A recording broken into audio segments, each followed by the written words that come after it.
Welcome back, everyone, once again to Insecure Gaming's reading of The Paleblood Hunt by user Redgrave. My name is Mike, and today we will be continuing with Chapter 3, Djura, the Powder Kegs, Ashen Blood, and Old Yharnam. Old Yharnam, burned and abandoned by men, is now home only to beasts. They are of no harm to those above. Turn back, or the hunter will face the hunt.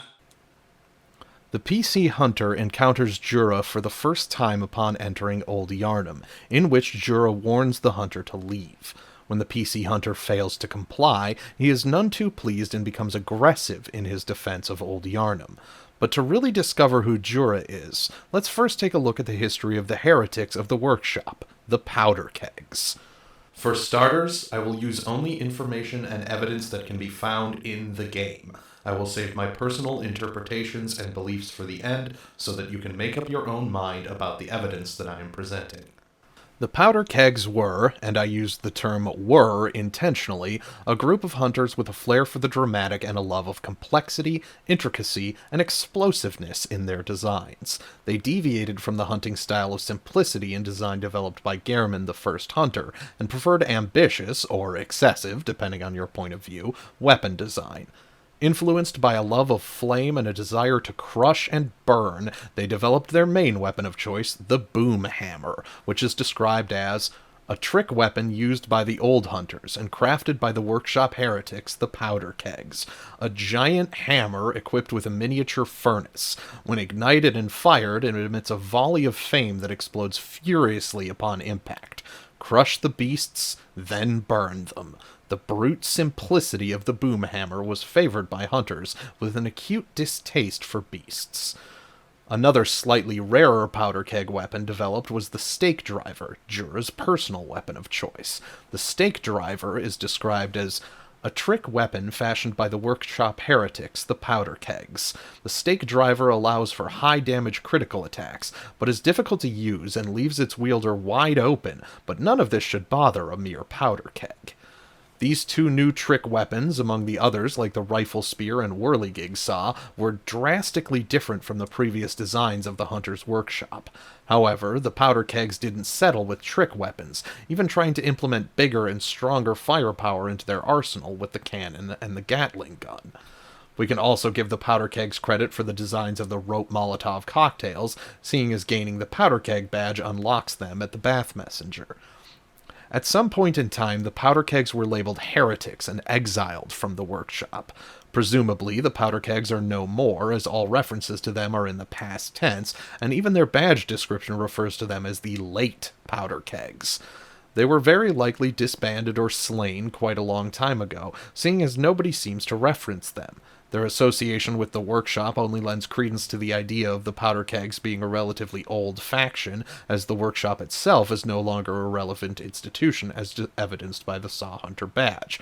The workshop is gone, and no group recognizes this meaningless badge. The only remaining trace of the Powder Kegs is found in the retired hunter Djura. So who is Djura? His official description reads, an old veteran hunter who is said to possess amazing skill. No one has seen him in many years, and he looks like he's been on his own for some time. We learn a lot more from the description of the Grey Wolf Cap, which states it as, attire of the retired hunter Djura. This worn wolf cap was his trademark. Djura is known through his contact with the Powder Kegs, the heretics of the workshop. He is said to have been both uncommonly kind and dreadfully foolish. Djura felt defeated by the state of Old Yharnam and renounced his hunter's vows. Uncommonly kind is certainly right. Djura is unique amongst any character in Bloodborne as showing sympathy towards those affected by the scourge of the beast. The things you hunt, they're not beasts. They're people. It's also interesting to note that his cap refers to him as having contact with the Powder Kegs, rather than being a member. It's possible that Djura knew of the Powder Kegs or made friends with them. That he carries a Powder Keg badge indicates that he at the very least was some kind of honorary member. He most assuredly traveled alongside the Powder Kegs, as the description of the Gatling gun states that Djura had 3 companions, the youngest of whom used the Gatling gun. But Djura's absolute most important quality is that he, like the PC hunter, was once a part of the hunter's dream. I no longer dream, but I was once a hunter too. You have the whole night to dream. Make the best of it. He also knows full well that killing the PC hunter will do nothing but stall them. If the PC dies next to Djura, he remarks, I should think you still have dreams. Well, the next time you dream, give some thought to the hunt and its purpose. I do not believe every hunter is special like the PC and Djura. There would be much more information and general knowledge about the hunter's dream if this were the case. Certain hunters are special, chosen by Gehrman and attached to the hunter's dream. The title I have given these special hunters is a Paleblood Hunter. The doll herself admits that the PC was not the first. Over time, countless hunters have visited this dream. The graves here stand in their memory. It all seems so long ago now. Djura was at one point a Paleblood Hunter, like the PC hunter, who retired from hunting and renounced his vows to live in solitude. Which brings us to Old Yharnam. While Old Yharnam is an optional location in the game, the PC hunter is guided towards it by Gehrman in order to acquire the Holy Chalice. Historically, Old Yharnam was the location of a terrible disease known as Ashen blood.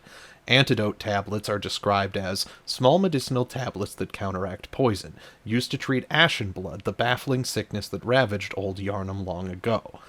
These tablets only provide short-term relief. These tablets were used as to give temporary relief to the victims of the disease while they were being treated by the then newly formed healing church. What would bring true relief would be the bringing of blood ministration, the medical procedure that would become the cornerstone of Yharnam. With the ability to cure any disease, the healing church's blood ministration got to work immediately. However, as the antidote notes, the Ashen blood ailment eventually triggered the spread of the beastly scourge. With blood ministration came the scourge of the beast, as the old blood used in the ministration would spread the scourge. One disease had been contained, but the treatment gave birth to the scourge, just as it had in Ailing Loran. There are trace remains of medical procedures in parts of Ailing Loran. Whether these were attempts to control the scourge of the beast or the cause of the outbreak is unknown. With the scourge of the beast too much to handle, a hunt was called. Now we have Djura, the powder kegs, and Old Yharnam, 3 pieces of a puzzle. But it's not unless the PC stumbles into a hidden building in Old Yharnam that the pieces connect. Near Djura's tower is a hidden building that can be accessed by dropping a far, far distance down a ledge. Inside this building, everything comes together. Here, the hunter finds 2 corpses. One of them holds a rifle spear, the other wears a set of charred hunter gear. Next to them is a hunter's note. This is where it all comes together. The red moon hangs low, and beasts rule the streets. Are we left no other choice than to burn it all to cinders? What follows is purely my own interpretation and beliefs based on the evidence that I have gathered. Do not consider any of this as fact. Instead, consider it my interpretation so that you can use the information I am presenting to come to your own conclusions. After Maria's death and Gehrman's self-inflicted retirement, the healing church lost a significant portion of its strength. The school of Mensis began to drift apart from the church proper, and it seemed as if things were spiraling downwards. As the healing church continued its operations and explorations of the Thumerian labyrinth, they discovered a swamp in the Forbidden Woods. Located directly behind one of their clinics, the swamp was deathly poisonous and filled with strange parasitic leeches. The poison likely came up from the Hintertombs in the labyrinth, where we can see very similar swamps. We also find in this swamp what appear to be lumbering giants, much like the ones that the healing church would later employ as their enforcers. It's possible that the poison itself mutated those who lived into these beings. Either way, the healing church discovered these parasites that secreted a poisonous substance. In the Forbidden Woods, we also find the white church garb, which reminds us that the church believes that medicine is not a means of treatment, but rather a method for research, and some knowledge can only be obtained by exposing oneself to sickness. And so did the church develop the Ashen blood from the parasitic leeches and loose it upon Old Yharnam. As Old Yharnam began to grow sick with Ashen blood, Lawrence and the church arrived with the Old blood, promising a cure to all diseases. They were hailed as saviors as they began to administer their miraculous special blood to the people of Yharnam, swelling in power and position. But, as the antidote reminds us, with Ashen blood came the scourge, as those who had been treated with communion fell victim to the scourge, becoming beasts. With Gehrman gone and his old hunters disbanded, the church had a need for a new workshop to deal with the victims of the Ashen blood. The Otto workshop was formed, and hunters were recruited en masse to deal with the rising issue of the scourge of the beasts. These hunters, unlike the silent warriors of Gehrman's, slaughtered the beasts furiously. The old hunter garb, worn by the Otto hunters, tells us that in this era, hunters were 10 a penny, indicating that during the time of the Ashen Blood Plague, it was likely not at all unusual for citizens to witness groups of hunters walking the streets in search of those who may have fallen to the scourge. It was likely a time of great fear for the people of Yharnam, not knowing who would be next to turn, who would die of the plague, or who would be swept up in the bloodshed. The streets became a constant war zone between hunter and beast as the plague spiraled out of control and countless citizens succumbed to the scourge. Soon the Otto workshop developed into something else. As the beasts grew more and more numerous and more dangerous, the powder kegs were born in response. With them came a young man named Djura. Djura was, like the PC, a pale-blood hunter guided by Gehrman. When the old Yharnam hunt began, Djura awoke in the hunter's dream. Djura acted as the PC of his time. He started weak, but gathered blood echoes and gained strength through the doll. He lit lamps, he left notes, he slew bosses, and probably died many times, reawakening at the lamp and trying again. During this time, he came into contact with the powder kegs. Djura joined the powder kegs in hunting the beasts of Old Yharnam. He grew to use their equipment, and they considered him an honorary member, and likely a friend. But as Old Yharnam grew more and more tainted, the scourge spread. When the line between man and beast was blurred, the red moon hung low. Djura, looking down at his fallen comrades, opened up his notebook and left a note. The red moon hangs low, and beasts rule the streets. Are we left no other choice than to burn it all to cinders? The scourge of the beast was too great, and the powder kegs could no longer stem the tide through simply hunting the beasts. The powder kegs, with their flair for the dramatic, their bombastic nature, and their love of flame and explosions, were not gentle with Old Yharnam. The city was cleansed. The powder kegs razed the city to the ground. With the blood moon high over the sky and the beasts overpowering, the hunters saw no choice but to burn it all down. The attire of the charred hunter gear worn by the powder kegs who cleansed the city states, wearers of this attire hunted down victims of the scourge who survived the raging flames and stench of singed blood.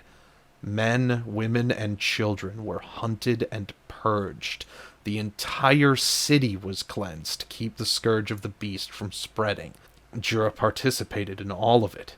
It's possible that Djura tried to put a stop to it, or it's possible that he willingly, gleefully participated in the slaughter. Either way, Old Yharnam was devastated, never to recover. With the dawn approaching, Djura returned to the hunter's dream where Gehrman, the first hunter, met him by the tree. Racked by guilt and shame at the carnage he had caused, he sunk to his knees and accepted his death, severing his connection to the hunter's dream. When he awoke, the sun had risen and the hunt was over. By now, the workshop had branded and condemned the powder kegs as heretics. Those powder kegs who hadn't died in combat had become so drunk on blood that they had all been dragged into the hunter's nightmare. All that remained was Djura. And so he went to Old Yharnam, where he had caused so much horror, and cast aside his hunter's vows. If nobody cared about the beasts of Old Yharnam, then he would protect them from any further bloodshed. I just wanted to say thanks so much to Redgrave for compiling and writing all of this information down. I'm certain that it must have been a much, much greater effort for them to do this than me to just sit down here and record me reading what somebody else, who's probably much, much smarter and definitely much, much more devoted to something like this than I am, already wrote. So thanks very much to Redgrave and also the Reddit and other online communities of Bloodborne for getting me so interested in the game in the first place, and so interested in its expansive, complicated, and as the origins of the events within Bloodborne itself are the just sheer labyrinthian lore that surrounds all of this. So thank you very much, Redgrave, for doing all of this, and thank you all so much for listening. I will be providing a link to the document that I read this all from in the description as well.